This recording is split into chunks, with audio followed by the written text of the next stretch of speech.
याविषयीची माहिती बघणार आहे. Conductors are materials that allow electricity to flow through them easily. ज्याच्यातून इलेक्ट्रिसिटी इझिली जाते त्याला आपण काय म्हणतो, कंडक्टर म्हणतो. आणि ज्याच्यातून इलेक्ट्रिसिटी फ्लो होत नाही त्याला आपण इन्सुलेटर म्हणतो. मग असे वेगवेगळे आहेत. For example silver, gold, copper, steel, C water. हे जे आहे जनरली एलिमेंट्स मधले जे मेटल्स आहेत ते गुड कंडक्टर्स असतात.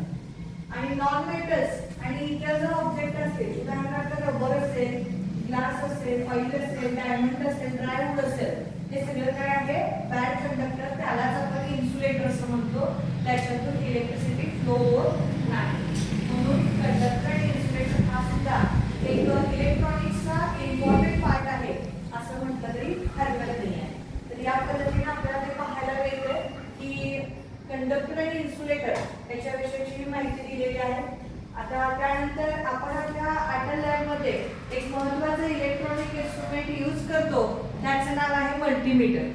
आपण यूज केलेलं आहे ते मल्टीमीटर. मल्टीमीटरच्या सहाय्यानं आपण आपल्या इन्स्ट्रुमेंट मधलं व्होल्टेज असेल, इलेक्ट्रिक करंट असेल, हे सगळं मेजर करत असतो.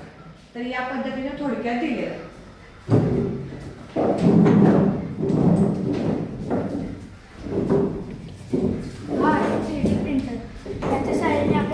ऑब्जेक्ट बनवू शकतो. इथे थोडे ऑब्जेक्ट बनवले आहेत. धन्यवाद. हा आहे स्मार्ट चॉकबॉक्स 3D प्रिंटरच्या सहाय्याने आणि चॉकबॉक्स बनवलेला आहे, जे की याचा उपयोग आपण ट्युशन व शाळेमध्ये चॉक ठेवण्यासाठी उपयोग करू शकतो. धन्यवाद. हे आहे किस्टँड. आपल्याला हे किस्टँड मार्केटमध्ये मिळते, परंतु आपल्या घरात जर असा थोडासा प्लायवूड आणि असे काही वूड्स असतील तर आपण ते घरच्या घरी बनवू शकतो. ते खूप उपयुक्त आहे. इथे आपण कीज अडकवू शकतो. धन्यवाद. हे मल्टीपर्पज टूल बॉक्स हे जर इन्स्पायर आउट जिल्हास्तरीयला सिलेक्ट झाले. हे वयस्कर लोकांसाठी उपयुक्त आहे. हे आपण असं बाहेर काढून ह्याच्यावर बसून आपण कांदा तेन कापू शकतो. त्यानंतर वरची काही वस्तू काढायची असतील तर काढू शकतो व इथं काहीतरी साहित्य ठेवू शकतो. हे आहे स्मार्ट डस्टबिन. त्याच्यासमोर कचरा दाखवला तो असा उघडतो, त्यात कचरा टाकल्याने आपोआप ते बंद होतं.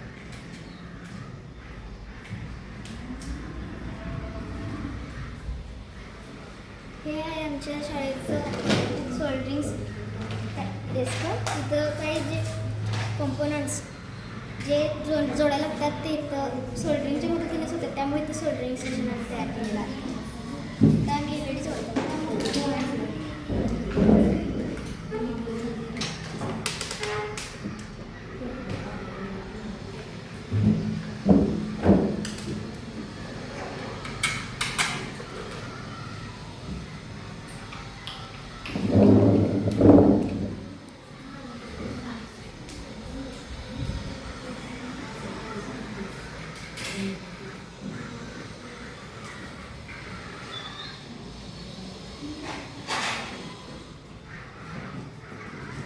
हा रोबोट इथे अटल लॅबमध्ये बनवलेला आहे.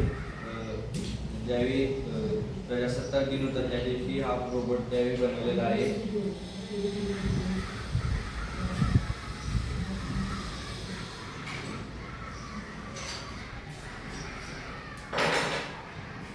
मी आता ॲटोमॅटिक कारचं कोडिंग करत आहे.